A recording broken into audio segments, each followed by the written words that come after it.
Қайырлы күн баршаңызға, менің каналыма қош келдіңіздер. Бүгін сіздермен ағзаға өте пайдалы, жасалу жолы өте оңай, кез келген тағаммен үйлесетін квашеный капустаның рецептімен бөлісеміз. Видеоны соңына дейін көрмес бұрын арнама тіркелуді ұмытпаңыздар. Квашеный капустаға бүгін тмин қосып, алма қосып және сәбіз қосып жасайтын боламыз. Ең бірінші бізге 40 қабат қажет болады. 40 қабатты керек емес жерлерін алып тастап, екіге бөліп, ортасында қатты жерін де алып тастаймыз. Одан кейін майда үккішпен немесе қолдың пышақтың көмегімен жұқа етіп ұзыншалап тураймыз.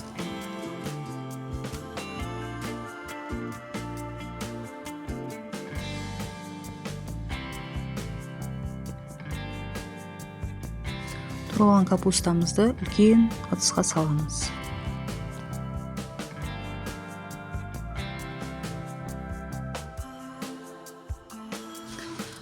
Бір үлкен капустаны турап болдық. Енді оған бір ас қасық толтырмай тұз саламыз, шым-шым қант саламыз және тмин қосып араластырамыз.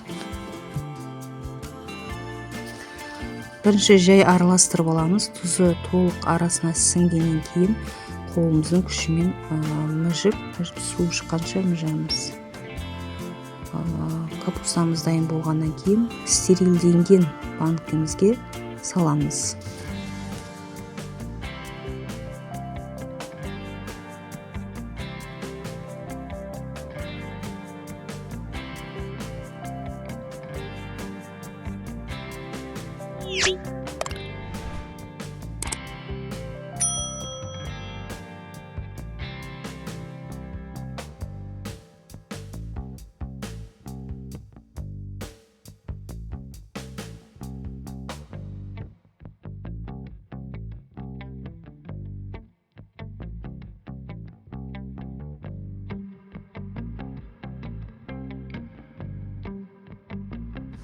Алдын ала банканы да, крышканы да стерилдеп қоямыз.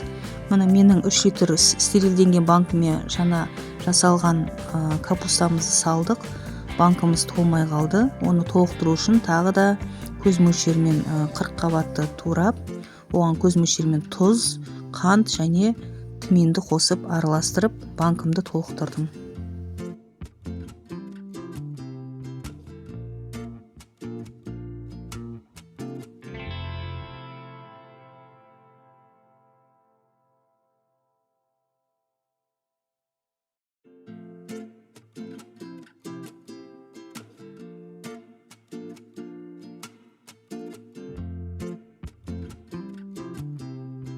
Банкымыз толды, енді марлемен бетін жауып қоямыз.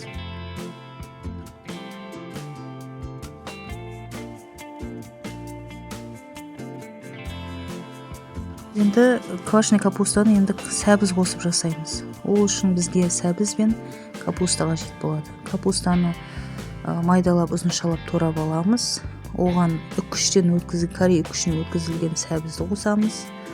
Оған тұзы бір ас қасық толтырмай тұзымызды, шым-шым қантымызды қосып араластырамыз.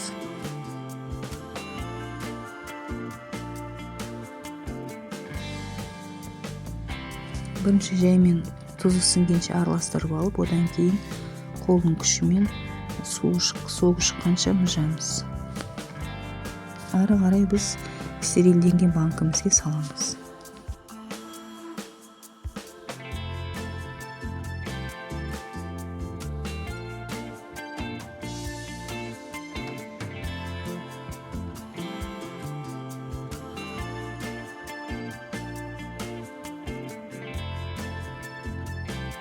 Литр банкымыз толмай қалды. Оны толықтыру үшін тағы да көз мөлшерімен 40 қабаттың сәбізін, тұзын, қантын шым-шым салып, араластырып, тағы да банкымызды толтырамыз.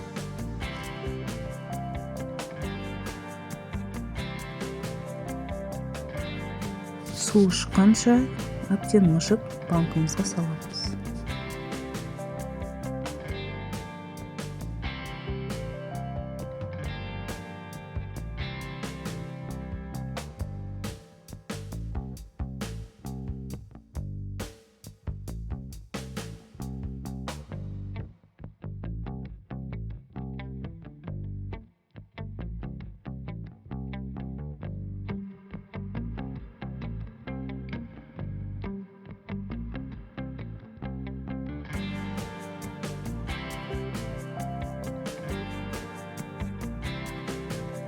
Енді квашеный капустамызға алма қосып жасайтын боламыз. Ол үшін бізге алма керек және қырыққабат қажет. Қырыққабатты дәл осылай қайталап, жұқалап турап шығамыз. Тұзын, шым қантын қосып, әбден араластырамыз. Бірінші жай араластырып алып, одан кейін қолымыздың күшімен суы шыққанша мүжіп араластырамыз.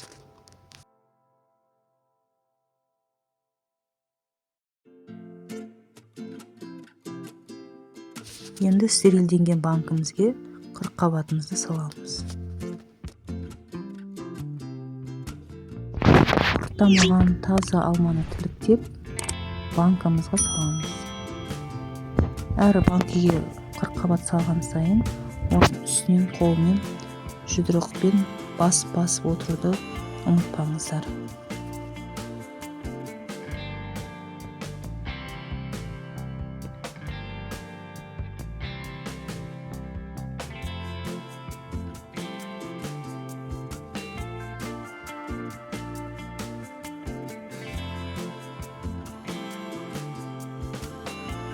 Тағы да қалған қырыққабатымызды салып, тағы да оның үстінен тілік алмаларымызды саламыз.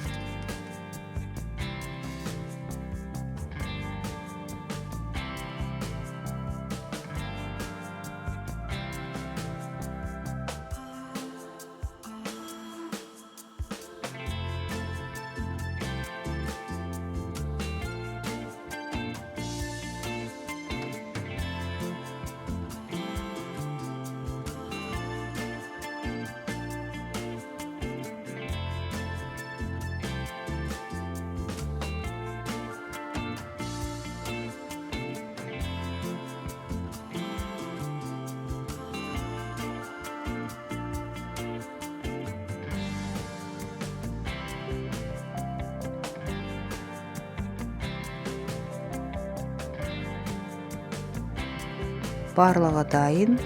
Енді астына су төгілмес үшін осындай подностың үстіне банкаларымызды қойып шығамыз. Немесе тарелка қоюларыңызға болады, ол өз еркіңіз.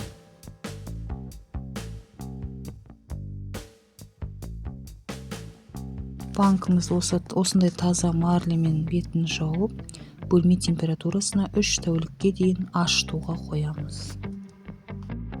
Әрі қарай бір тәуліктен кейін 3 тәулік бойы күніне 2 рет 3 рет ұзын таяқшаның көмегімен орталарын ашып, газын шығарып тұру керек.